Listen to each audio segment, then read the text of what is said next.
ನಾನು ಒಂದು B office ಅನ್ನು ವಿಸಿಟ್ ಮಾಡಿ ತಿಳಿದುಕೊಂಡಿರ್ತಕ್ಕಂಥ ಮಾಹಿತಿ ಏನಂತ ಹೇಳಿದ್ರೆ ವಿತ್ ಇನ್ 5 to 6 ಮಂತ್ಸ್ ಅಲ್ಲಿ ಪ್ರೋಸೆಸ್ ಅನ್ನೇ ಕ್ಲೋಸ್ ಮಾಡ್ತೀವಿ ಅಂತ ಹೇಳಿ ಹೇಳ್ತಾ ಇದ್ದಾರೆ. ಸೊ 5 to 6 ಮಂತ್ಸ್ ಅಲ್ಲಿ ಆರ್ಡರ್ ಇಶ್ಯೂ ಮಾಡುವಂತ ಸಾಧ್ಯತೆ ಇರುತ್ತೆ ಎಲ್ಲ ಪ್ರೋಸೆಸ್ ಮುಗಿಸಿ. Hi, this is Manjunath Amritavar and ನೀವು ನೋಡ್ತಾ ಇದ್ದೀರಾ ನನ್ನ official YouTube channel. Dear friends, aided ಸ್ಕೂಲ್ಗೆ ಸಂಬಂಧಪಟ್ಟ ಹಾಗೆ ತುಂಬಾ ದಿನಗಳಿಂದ ಇನ್ಫಾರ್ಮೇಶನ್ ಅನ್ನ ಕೊಟ್ಟಿರಲಿಲ್ಲ. ತುಂಬಾ ಕಮೆಂಟ್ ಗಳನ್ನು ಕೂಡ ನೀವು ಡ್ರಾಪ್ ಮಾಡಿದಿರಿ. ಈ ವಿಷಯದ ಕುರಿತು ಒಂದಷ್ಟು ಮಾಹಿತಿ ಕೊಡಿ ಸರ್, ಯಾಕೆ ವಿಡಿಯೋ ಮಾಡ್ತಾ ಇಲ್ಲ, ಯಾಕೆ ಅಪ್ಲೋಡ್ ಮಾಡ್ತಾ ಇಲ್ಲ ಅಂತ ಹೇಳಿ. ನನ್ನ ಒಂದಷ್ಟು ವೈಯಕ್ತಿಕ ಕೆಲಸ ಕಾರ್ಯಗಳಿರೋದ್ರಿಂದ ವಿಡಿಯೋಗಳನ್ನು ಮಾಡ್ಲಿಕ್ಕೆ ಆಗ್ತಾ ಇಲ್ಲ. ಬಟ್ ಇವತ್ತಿನ ಈ ವಿಡಿಯೋದಲ್ಲಿ ಏಡೆಡ್ ಸ್ಕೂಲಿನ 5800 ಶಿಕ್ಷಕರ ನೇಮಕಾತಿಯ ಪ್ರೋಸೆಸ್ ಏನಾಗ್ತಾ ಇದೆ ಮತ್ತು ಆನ್ಲೈನ್ ಪ್ರೋಸೆಸ್ ಯಾವ ರೀತಿ ನಡೀತಾ ಇದೆ ಅನ್ನೋದನ್ನ ವಿತ್ ಪ್ರೂಫ್ ನಾನು ನಿಮಗೆ ಇನ್ ಡೀಟೇಲ್ ಆಗಿ ಎಕ್ಸ್ಪ್ಲೈನ್ ಮಾಡ್ತಾ ಹೋಗ್ತೀನಿ. ಸೊ ದಯವಿಟ್ಟು ವಿಡಿಯೋನ ಎಲ್ಲೂ ಸ್ಕಿಪ್ ಮಾಡ್ದೇನೆ ಪೂರ್ತಿಯಾಗಿ ನೋಡಿದ್ರೆ ಡೀಟೇಲ್ ಆದಂತಹ ಮಾಹಿತಿ ನಿಮ್ಗೆ ಸಿಗುತ್ತೆ. ಬಟ್ ವಿಡಿಯೋ ಸ್ಟಾರ್ಟ್ ಮಾಡೋದಕ್ಕಿಂತ ಮುಂಚಿತವಾಗಿ ನನ್ನೊಂದು ಹಂಬಲ್ ರಿಕ್ವೆಸ್ಟ್ ಏನಂತ ಹೇಳಿದ್ರೆ, ತುಂಬಾ ಅಭ್ಯರ್ಥಿಗಳು ವಿಡಿಯೋ ನೋಡ್ತಾ ಇದ್ದೀರಾ ಬಟ್ ಸಬ್ಸ್ಕ್ರೈಬ್ ಮಾಡ್ಕೊಳ್ಳದೇನೆ ಹಾಗೆ ಹೋಗ್ತಾ ಇದ್ದೀರಾ. ದಯವಿಟ್ಟು ಚಾನಲ್ ಅನ್ನ ಸಬ್ಸ್ಕ್ರೈಬ್ ಮಾಡ್ಕೊಳ್ಳಿ, ಬೆಲ್ ಬಟನ್ ಕ್ಲಿಕ್ ಮಾಡಿ, ಅಲ್ಲಿ ಬರ್ತಕ್ಕಂಥ ಆಲ್ ಅನ್ನುವಂತ ಆಪ್ಷನ್ ಅನ್ನ ಸೆಲೆಕ್ಟ್ ಮಾಡಿದ್ರೆ ನಾವು ಮಾಡುವಂತಹ ರೆಗ್ಯುಲರ್ ಕ್ಲಾಸಸ್ಗಳು ಬಂದು ನಿಮಗೆ ನೋಟಿಫೈ ಆಗ್ತಾ ಇರುತ್ತೆ. ಹಾಗೆ ನಿಮ್ಮ ಎಲ್ಲಾ ಫ್ರೆಂಡ್ಸ್ ಸರ್ಕಲ್ಗೂ ಕೂಡ ಈ ವಿಡಿಯೋನ ಶೇರ್ ಮಾಡಿ. ನಿಮ್ಗೆ ಏನಾದರೂ ಡೌಟ್ಸ್ ಗಳಿದ್ರೆ ನಿಮ್ಮ ಡೌಟ್ಸ್ ಗಳನ್ನ ಕಮೆಂಟ್ ಬಾಕ್ಸ್ ಅಲ್ಲಿ ಡ್ರಾಪ್ ಮಾಡಿ, ಅದಕ್ಕೆ ಸಂಬಂಧಪಟ್ಟ ಆನ್ಸರ್ ಕೊಡುವಂತ ಪ್ರಯತ್ನವನ್ನು ಕೂಡ ನಾನು ಮಾಡ್ತಾ ಇದ್ದೀನಿ. ನೇರವಾಗಿಯೂ ಕೂಡ ನೀವು ನನ್ನನ್ನ ಕಾಂಟ್ಯಾಕ್ಟ್ ಮಾಡಬಹುದು. ನನ್ನ ಚಾನಲ್ ಅನ್ನ ಜಾಯಿನ್ ಮಾಡುವುದರ ಮುಖಾಂತರ ಜಾಯಿನ್ ಮಾಡ್ಕೊಂಡ್ರೆ ನನ್ನ ಕಾಂಟ್ಯಾಕ್ಟ್ ನಂಬರ್ ನಿಮಗೆ ಡಿಸ್ಪ್ಲೇ ಆಗುತ್ತೆ. ಆ ಕಾಂಟ್ಯಾಕ್ಟ್ ನಂಬರ್ ಅನ್ನ ಪಡೆದುಕೊಂಡು ನನಗೆ ಕಾಲ್ ಮಾಡಿ. ನಿಮ್ಮ ಸ್ಕೂಲ್ಗೆ ಸಂಬಂಧಪಟ್ಟ ಹಾಗೆ, ರೋಸ್ಟರ್ ಬಿಂದುವಿಗೆ ಸಂಬಂಧಪಟ್ಟ ಹಾಗೆ, ಒಟ್ಟಾರೆಯಾಗಿ ಏಡೆಡ್ ಸ್ಕೂಲ್ಗೆ ಸಂಬಂಧಪಟ್ಟ ಹಾಗೆ ಏನೇ ಡೌಟ್ಸ್ ಗಳಿದ್ರು ಕೂಡ ನೇರವಾಗಿ ಕಾಂಟ್ಯಾಕ್ಟ್ ಮಾಡಿ ಮಾಹಿತಿಯನ್ನ ಪಡೆದುಕೊಳ್ಬಹುದು. ಹಾಗೆ ವಿಡಿಯೋ ಲೈಕ್ ಮಾಡೋದನ್ನ ಮರಿಬೇಡಿ. ಸೊ ವೆರಿ ಫಸ್ಟ್ 2016ರಿಂದ 2020 ಒಳಗಿನ ಪೋಸ್ಟ್ ಗಳನ್ನ ತುಂಬಿಕೊಳ್ಳಿಕ್ಕೆ ಪರ್ಮಿಷನ್ ಅನ್ನು ಕೊಟ್ಟಿದ್ದಾರೆ. ಅದೆಲ್ಲ ನಿಮಗೆ ಗೊತ್ತಿರುವಂತಹ ಮಾಹಿತಿ. ಸೊ ಈಗ ಈ 5800 ಅಂತ ಏನ್ ಹೇಳ್ತಾ ಇದ್ದಾರೆ, ಆ 5800 ಶಿಕ್ಷಕರ ನೇಮಕಾತಿಯನ್ನ ಯಾವ ಹಂತದಲ್ಲಿ ಈಗ ಪ್ರೋಸೆಸ್ ನಡೀತಾ ಇದೆ ಅನ್ನೋದನ್ನ ತಿಳ್ಕೊಳ್ಳೋದಾದ್ರೆ, ಮೊದಲಿಗೆ ನಾನು ಬೇಸಿಕ್ ಇಂದಾನೆ ಹೋಗ್ತೀನಿ. ಅಂದ್ರೆ ಮಾಹಿತಿ ನಿಮಗೆ ಬೇಸಿಕ್ ಇಂದಾನೆ ಕೊಡ್ತಾ ಹೋಗ್ತೀನಿ. ಮೊದಲಿಗೆ ಆನ್ಲೈನ್ ಪ್ರೋಸೆಸ್ ಅನ್ನ ಮಾಡಬೇಕು. ಯಾರು ಮಾಡಬೇಕು? ನಿಮ್ಮ ಮ್ಯಾನೇಜ್ಮೆಂಟ್ ಅಥವಾ ನಿಮ್ಮ ಸ್ಕೂಲ್ ಸಿಂಗಲ್ ಮ್ಯಾನೇಜ್ಮೆಂಟ್ ಇತ್ತು ಅಂದ್ರೆ ಸಿಂಗಲ್ ಸ್ಕೂಲ್ ಇರುತ್ತೆ. ಹಾಗಾಗಿ ಆ ಸ್ಕೂಲ್ಗೆ ಒಂದು ಲಾಗಿನ್ ಐಡಿ ಇರುತ್ತೆ. ಸೊ ಲಾಗಿನ್ ಐಡಿ, ಪಾಸ್ವರ್ಡ್ ಮತ್ತೆ ಯೂಸರ್ ನೇಮ್ ಅನ್ನ ಹೊಂದಿರುತ್ತೆ. ಅದನ್ನ ಹಾಕಿಬಿಟ್ಟು ನೀವು ಆನ್ಲೈನ್ ಅಲ್ಲಿ ಈ ಕೆಳಗಡೆ ಇರತಕ್ಕಂತಹ ಎಷ್ಟು 7 ಪಾಯಿಂಟ್ಗಳನ್ನ ಡಿಟೇಲ್ ಆಗಿ ನೋಡ್ತಾ ಹೋಗ್ಬೇಕು. ಆ ಮಾಹಿತಿಗಳನ್ನ ನೀವು ಡಿಟೇಲ್ ಆಗಿ ಫಿಲ್ಅಪ್ ಮಾಡಿದ್ರೆ ಮುಂದಿನ ಹಂತಕ್ಕೆ ನಿಮ್ಮ ಪೋಸ್ಟ್ ಅಪ್ರೂವಲ್ಗೆ ಹೋಗುತ್ತೆ. ಇಲ್ಲ ಅಂದ್ರೆ ನೀವು ಅಲ್ಲೇ ಕೂತ್ಕೋಬೇಕಾಗತ್ತೆ. ರೋಸ್ಟರ್ ಬರ್ತಾ ಇಲ್ಲ, ಯಾವ ಬಿಂದುವಿಗೆ ಬರ್ತಾ ಇದೆ ಅಂತ ಗೊತ್ತಾಗ್ತಾ ಇಲ್ಲ, ಇದೇ ಕಮೆಂಟ್ ಗಳನ್ನ ಡ್ರಾಪ್ ಮಾಡ್ತಾನೆ ಕೂತ್ಕೋಬೇಕಾಗತ್ತೆ. ಅದಕ್ಕೋಸ್ಕರನೇ ಈ ಮಾಹಿತಿಯನ್ನ ಡೀಟೇಲ್ ಆಗಿ ತಿಳಿದುಕೊಳ್ಳಿ. ಮೊದಲು ನೀವು ಲಾಗಿನ್ ಐಡಿಯನ್ನ ಹಾಕ್ತೀರಿ, ಯೂಸರ್ ನೇಮ್ ಪಾಸ್ವರ್ಡ್ ಅನ್ನ ಹಾಕ್ತೀರಿ. ಹಾಕಿದಾದ್ಮೇಲೆ ಒಂದು ಏನು ಪಾಪಪ್ ಓಪನ್ ಆಗುತ್ತೆ, ಒಂದು ಪೇಜ್ ಓಪನ್ ಆಗುತ್ತೆ. ಓಪನ್ ಆದ ತಕ್ಷಣ ಅಲ್ಲಿ ಈ ರೀತಿಯಾದಂತಹ ಆಪ್ಷನ್ಗಳು ನಿಮಗೆ ಸಿಗ್ತವೆ. ಯಾವುದು? ಡ್ಯಾಶ್ ಬೋರ್ಡ್ ಅಂತ ಇರುತ್ತೆ, ಲಿಸ್ಟ್ ಪ್ರಪೋಸಲ್ ಡೀಟೇಲ್ಸ್ ಇರುತ್ತೆ, ಮ್ಯಾನೇಜ್ಮೆಂಟ್ ಡೀಟೇಲ್ಸ್ ಇರುತ್ತೆ, ಸ್ಕೂಲ್ ಡೀಟೇಲ್ಸ್ ಇರುತ್ತೆ, ಹಾಗೆ previous roster details. This is the most important point. ಇದನ್ನ ನೀವು ತುಂಬಾ ಇಂಪಾರ್ಟೆಂಟ್ ಆಗಿ ಕನ್ಸಿಡರ್ ಮಾಡ್ರಿ. ಇದರ ಆಧಾರದ ಮೇಲೆ ನಿಮ್ಮ ಸ್ಕೂಲ್ಗೆ ನೆಕ್ಸ್ಟ್ ರೋಸ್ಟರ್ ಬಿಂದು ಯಾವ್ದು ಬರಬೇಕು ಅನ್ನೋದು ಡಿಸೈಡ್ ಆಗುತ್ತೆ. ಸೊ ಪ್ರೀವಿಯಸ್ ರೋಸ್ಟರ್ ಡೀಟೇಲ್ಸ್ ಇರುತ್ತೆ, ಪೋಸ್ಟ್ ಪ್ರಪೋಸಲ್ ಡೀಟೇಲ್ಸ್ ಇರುತ್ತೆ, ಆಮೇಲೆ ಮೀಟಿಂಗ್ ಡೀಟೇಲ್ಸ್ ಇರುತ್ತೆ.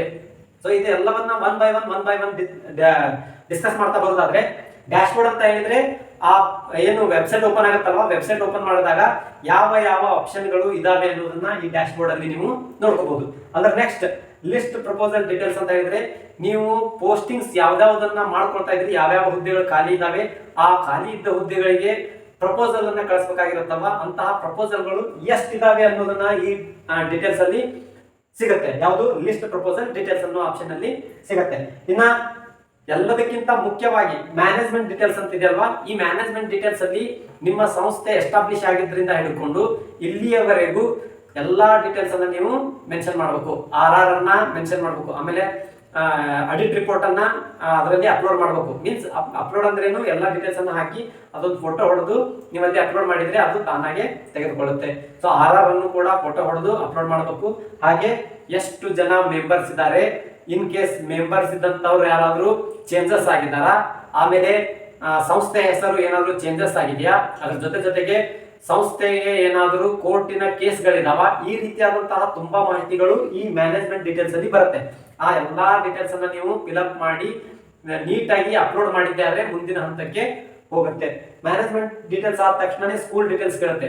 ಸ್ಕೂಲ್ ಡೀಟೇಲ್ಸ್ ಅಲ್ಲಿ ಸ್ಕೂಲಿನ ಫೋಟೋವನ್ನು ಅಪ್ಲೋಡ್ ಮಾಡೋದಿರುತ್ತೆ. ಆಮೇಲೆ ಸ್ಕೂಲ್ ಅಲ್ಲಿ ಇರತಕ್ಕಂತಹ ಎಲ್ಲಾ ಫೆಸಿಲಿಟಿಗಳ ಬಗ್ಗೆ ಮಾಹಿತಿ ಇರುತ್ತೆ. ಅದನ್ನ ನೀವು ನೀಟಾಗಿ ಅಪ್ಲೋಡ್ ಮಾಡಬೇಕು. ಅಲ್ಲಿ ಸ್ಕೂಲ್ ಡೀಟೇಲ್ಸ್ ಅಂತ ನೀವು ಟಚ್ ಮಾಡಿದ ತಕ್ಷಣನೇ ಆ ಪಾಪಪ್ ಓಪನ್ ಮಾಡಿದ ತಕ್ಷಣನೇ ಅಲ್ಲಿ ಏನೇನು ತುಂಬಬೇಕು ಅನ್ನೋದು ಡೀಟೇಲ್ಸ್ ಆಗಿ ಓಪನ್ ಆಗುತ್ತೆ. ನೀವು ಎಲ್ಲಾ ಮಾಹಿತಿಯನ್ನ ಕರೆಕ್ಟ್ ಆಗಿ ತುಂಬಬೇಕು. ನಾನು ಇದನ್ನ ಯಾಕೆ ಇಷ್ಟು ಹೇಳ್ತಾ ಇದ್ದೀನಿ ಅಂತ ಹೇಳಿದ್ರೆ, ತುಂಬಾ ಜನ ಕೇಳ್ತಾ ಇದ್ರಿ ರೋಸ್ಟರ್ ಯಾವಾಗ ಕೊಡ್ತಾರೆ, ಕಾಲ್ಫಾರ್ಮ್ ಯಾವಾಗ ಆಗುತ್ತೆ, ಮೀನ್ಸ್ ಪೇಪರ್ ನೋಟಿಫಿಕೇಶನ್ ಯಾವಾಗ ಮಾಡ್ತಾರೆ, ಯಾವಾಗ ಮಾಡ್ಲಿಕ್ಕೆ ಪರ್ಮಿಷನ್ ಕೊಡ್ತಾರೆ ಅಂತ ತುಂಬಾ ಕೇಳ್ತಾ ಇದ್ರಿ. ಮೊದಲು ನೀವು ಇದನ್ನೇ ಮಾಡ್ತಾ ಇಲ್ಲ ಅಂತ ಹೇಳಿದ್ರೆ ನಿಮಗೆ ಪರ್ಮಿಷನ್ ಯಾರು ಕೊಡ್ತಾರೆ, ಪೇಪರ್ ನೋಟಿಫಿಕೇಶನ್ ಯಾವಾಗ ಆಗಬೇಕು. ಸೊ ಅದಕ್ಕೋಸ್ಕರನೇ ಇದು ತುಂಬಾ ಇಂಪಾರ್ಟೆಂಟ್.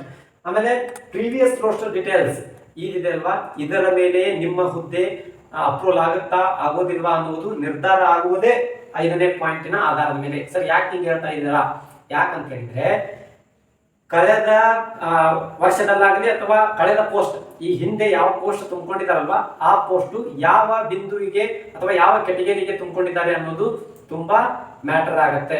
ಸೊ ಆ ಆಧಾರದ ಮೇಲೆ ಅದರ ಆ ಪ್ರೀವಿಯಸ್ ಪೋಸ್ಟಿನ ಡೀಟೇಲ್ಸ್ ಎಲ್ಲ ಹಾಕ್ತಿರಲ್ವಾ, ಯಾವ ಕೆಟಗರಿಗೆ ಅಲ್ಲಿ ಓಪನ್ ಕೂಡ ಆಗುತ್ತೆ. ನಾನು ನೋಡಿದ್ದೀನಿ ಇದನ್ನ, ಇವೆಲ್ಲವನ್ನ ಕೂಡ ನಾನು ಡೀಟೇಲ್ ಆಗಿ ನೋಡಿದ್ದಕ್ಕೆ ನಿಮಗೆ ಎಕ್ಸ್ಪ್ಲೇನ್ ಮಾಡ್ತಾ ಇರೋದು. ಸೊ ಇದರಲ್ಲಿ ಏನಂತ ಕೇಳುತ್ತಂದ್ರೆ, ಲಾಸ್ಟ್ ಟೈಮ್ ನೀವೇನ್ ಪೋಸ್ಟ್ ತುಂಬಿಕೊಂಡಿದ್ದೀರಿ ಆ ಪೋಸ್ಟ್ ಅನ್ನ ಯಾವ ಕೆಟಗರಿಗೆ ಯಾವ ಬಿಂದುವಿಗೆ ತುಂಬಿಕೊಂಡಿದ್ದೀರಿ ಅಲ್ಲಿ ಇಷ್ಟೇ ಬರುತ್ತಲ್ಲಿ, ಅದರಲ್ಲಿ ನೀವು ಆ ಬಿಂದುವನ್ನ ಸೆಲೆಕ್ಟ್ ಮಾಡ್ಕೋಬೇಕು. ಸೊ ಸೆಲೆಕ್ಟ್ ಮಾಡ್ಕೊಂಡ್ರಿ ಅಂತ ಹೇಳಿದ್ರೆ, ಇದನ್ನ ಕರೆಕ್ಟ್ ಆಗಿ ತುಂಬಿದ್ರಿ ಅಂತ ಹೇಳಿದ್ರೆ ಇದರ ಆಧಾರದ ಮೇಲೆ ನೆಕ್ಸ್ಟ್ ಯಾವ ಬಿಂದು ಬರುತ್ತೆ ಅನ್ನೋದನ್ನ ನಿಮಗೆ ಕೊಡ್ತಾರೆ. ರೋಸ್ಟರ್ ಬಿಂದು ಚೇಂಜ್ ಆಗಿದೆ, ಮೊದಲು ಇಷ್ಟು ದಿನಗಳವರೆಗೂ ಬೇರೆನೆ ಹೇಳ್ತಾ ಬಂದ್ರು. ಯಾವಾಗಲೇ ತುಂಬಿಕೊಂಡಿದ್ರು ಕೂಡ 2022, 23ಕ್ಕಿಂತ ಹಿಂದಿನ ಪೋಸ್ಟ್ ಗಳನ್ನ ತುಂಬಿಕೊಂಡಿದ್ರೆ ಅದನ್ನ ಕನ್ಸಿಡರ್ ಮಾಡಲ್ಲ.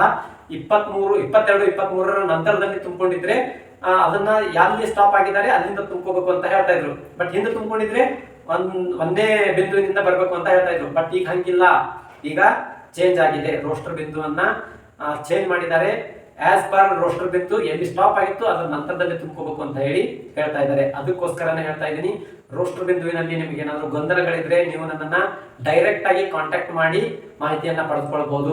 ನನ್ನ ಚಾನಲ್ ಅನ್ನ ಜಾಯಿನ್ ಮಾಡ್ಕೊಳ್ಳೋದ್ರ ಮುಖಾಂತರ ನನ್ನ ಚಾನಲ್ ಜಾಯಿನ್ ಮಾಡ್ಕೊಂಡ್ಮೇಲೆ ಕಾಂಟ್ಯಾಕ್ಟ್ ನಂಬರ್ ಡಿಸ್ಪ್ಲೇ ಆಗುತ್ತೆ. ಅಂದ್ರೆ ಮೆಂಬರ್ಸ್ ಓನ್ಲಿ ಅನ್ನುವಂತ ವಿಡಿಯೋ ಬರುತ್ತೆ, ಆ ವಿಡಿಯೋದಲ್ಲಿ ನನ್ನ ಕಾಂಟ್ಯಾಕ್ಟ್ ನಂಬರ್ ಇರುತ್ತೆ. ಆ ನಂಬರ್ ಅನ್ನು ತೆಗೆದುಕೊಂಡು ನೀವು ಕಾಂಟ್ಯಾಕ್ಟ್ ಮಾಡಿ ಡೀಟೇಲ್ಸ್ ಅನ್ನ ಪಡೆದುಕೊಳ್ಬಹುದು. ಆಮೇಲೆ ಪೋಸ್ಟಿಂಗ್ ಗೆ ಸಂಬಂಧಪಟ್ಟ ಹಾಗೆ ಸಿಬಿಜೆಡ್ ಪೋಸ್ಟ್ ವೇಕೆಂಟಿನ ಮಾಹಿತಿ ಇದೆ. ಹಾಗೆ ಹಿಂದಿ ಪೋಸ್ಟ್ 4 ಹಿಂದಿ ಪೋಸ್ಟ್ ಗಳ ವೇಕೆಂಟಿನ ಬಗ್ಗೆ ಮಾಹಿತಿ ಬಂದಿದೆ. ಇಷ್ಟು ಜಸ್ಟ್ ಸದ್ಯಕ್ಕಿರುವಂತಹ ಮಾಹಿತಿ. ಯಾರಾದ್ರೂ ಅಂತ ಕ್ಯಾಂಡಿಡೇಟ್ ಗಳಿದ್ರೆ ಹಿಂದಿ ಪೋಸ್ಟ್ ಮಾಡ್ಕೋಬೇಕನ್ನೋರು ಅಥವಾ ಸಿಬಿಜೆಡ್ ಪೋಸ್ಟ್ ಮಾಡ್ಕೋಬೇಕನ್ನೋರು ಅಂತ ಕ್ಯಾಂಡಿಡೇಟ್ ಇದ್ರೆ ನನ್ನ ಚಾನಲ್ ಅನ್ನ ಜಾಯಿನ್ ಮಾಡ್ಕೊಂಡು ನನ್ನನ್ನ ಕಾಂಟ್ಯಾಕ್ಟ್ ಮಾಡಬಹುದು. ಇದು ಪ್ರೀವಿಯಸ್ ರೋಸ್ಟರ್ ಡೀಟೇಲ್ಸ್ ಬಗ್ಗೆ ಆಯ್ತು. ಹಳೆಯ ಯಾರು ಲಾಸ್ಟ್ ಪೋಸ್ಟ್ ಏನ ಅಪಾಯಿಂಟ್ ಆಗಿರುತ್ತಲ್ಲ ಆ ಡೀಟೇಲ್ ಅನ್ನ ಇಲ್ಲಿ ಮೆನ್ಷನ್ ಮಾಡಬೇಕಾಗುತ್ತೆ. ಇನ್ನ ಪೋಸ್ಟ್ ಪ್ರಪೋಸಲ್ ಡೀಟೇಲ್ಸ್, ಎಷ್ಟು ಪೋಸ್ಟ್ ಗಳನ್ನ ಪ್ರಪೋಸಲ್ ಗೆ ಕಳಿಸ್ತಾ ಇದೀವಿ, ಇಲ್ಲಿ ಡೀಟೇಲ್ಸ್ ಅನ್ನ ಎಂಟರ್ ಮಾಡಿದ್ರೆ ಲಿಸ್ಟ್ ಪ್ರಪೋಸಲ್ ಡೀಟೇಲ್ಸ್ ಅಲ್ಲಿ ಆಟೋಮೆಟಿಕ್ ಆಗಿ ತೆಗೆದುಕೊಳ್ಳುತ್ತೆ. ಸೊ ಹಾಗಾಗಿ ಪೋಸ್ಟ್ ಪ್ರಪೋಸಲ್ ಡೀಟೇಲ್ಸ್ ಅನ್ನ ಎಂಟ್ರಿ ಮಾಡುವಾಗ ಯಾವ ಯಾವ ಹುದ್ದೆಗಳು ಖಾಲಿ ಇದಾವೆ ಮತ್ತೆ ತುಂಬಿಕೊಳ್ಳಿಕ್ಕೆ ಪರ್ಮಿಷನ್ ಕೊಡಿ ಅಂತ ಹೇಳಿ ನೀವು ಇಲ್ಲಿ ಪ್ರಪೋಸಲ್ ಅನ್ನ ಕಳಿಸಬೇಕಾಗುತ್ತೆ. ಇನ್ನು ಕೊನೆಯದಾಗಿ ಮೀಟಿಂಗ್ ಡೀಟೇಲ್ಸ್ ಅಂತ ಲಾಸ್ಟ್ ಆಪ್ಷನ್ ಇದೆ. ನಾನು ಅವಾಗಲೇ ಹೇಳಿದ್ದೀನಿ, ನಿಮ್ಮ ಸಂಸ್ಥೆಯವರು ಅಂದ್ರೆ ಮ್ಯಾನೇಜ್ಮೆಂಟ್ ಏನಿರುತ್ತೆ ಆ ಮ್ಯಾನೇಜ್ಮೆಂಟ್ ದವರು ನಮ್ಮ ಶಾಲೆಯಲ್ಲಿ ಇಂತಿಂತ ಪೋಸ್ಟ್ಗಳು ಈ ಕಾರಣದಿಂದಾಗಿ ಅಂದ್ರೆ ರಾಜೀನಾಮೆಯಿಂದ ಆಗಿರ್ಬೋದು, ಡೆತ್ ಇಂದ ಆಗಿರ್ಬೋದು ಅಥವಾ ಸ್ವಯಂ ನಿವೃತ್ತಿ ಘೋಷಣೆ ಮಾಡಿಕೊಂಡು ಆಗಿರ್ಬೋದು. ಸೊ ಈ ರೀತಿಯಾದಂತಹ ಕಾರಣಗಳಿಂದ ಪೋಸ್ಟ್ ಖಾಲಿಯಾಗಿದೆ.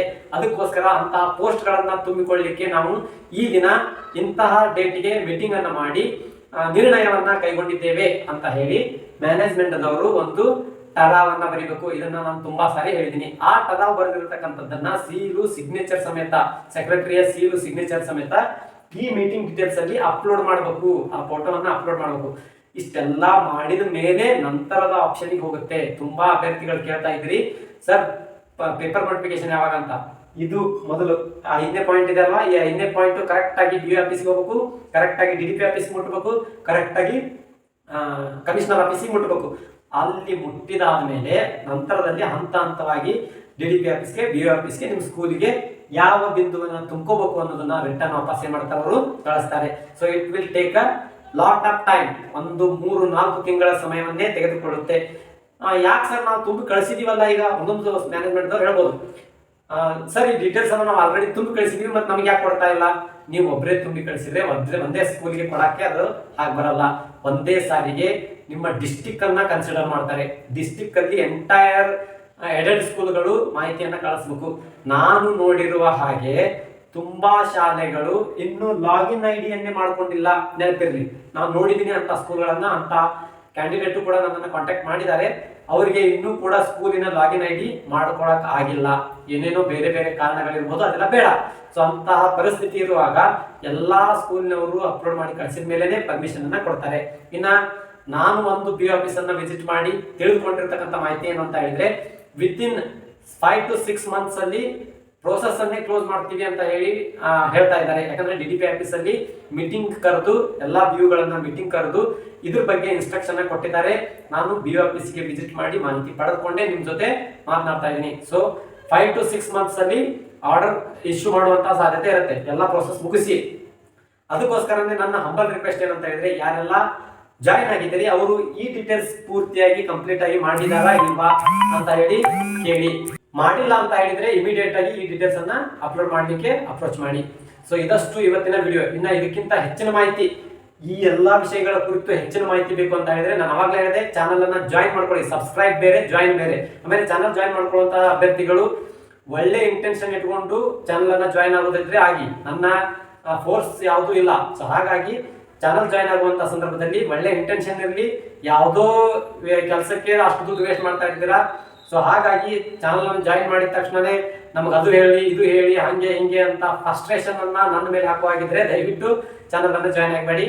ಜೆನ್ಯೂನ್ ಇದ್ರೆ ಚಾನಲ್ ಅನ್ನು ಜಾಯಿನ್ ಮಾಡಿಕೊಂಡು ಕಾಂಟ್ಯಾಕ್ಟ್ ಮಾಡಿ, ನಾನು ನಿಮಗೆ ಮಾಹಿತಿಯನ್ನ ಖಂಡಿತವಾಗಿ ಕೊಡ್ತೀನಿ. ಸೊ ಇದಷ್ಟು ಇವತ್ತಿನ ಇನ್ಫಾರ್ಮೇಶನ್ ಆಯಿತು. ಇನ್ನ ಇದೇ ತರ ಮತ್ತೊಂದು ಮಾಹಿತಿಯೊಂದಿಗೆ ಹೊಸ ವಿಡಿಯೋದಲ್ಲಿ ಮೀಟ್ ಮಾಡೋಣ. ಅಲ್ಲಿವರೆಗೂ ಬಾಯ್, ಹ್ಯಾವ್ ಅ ನೈಸ್ ಡೇ.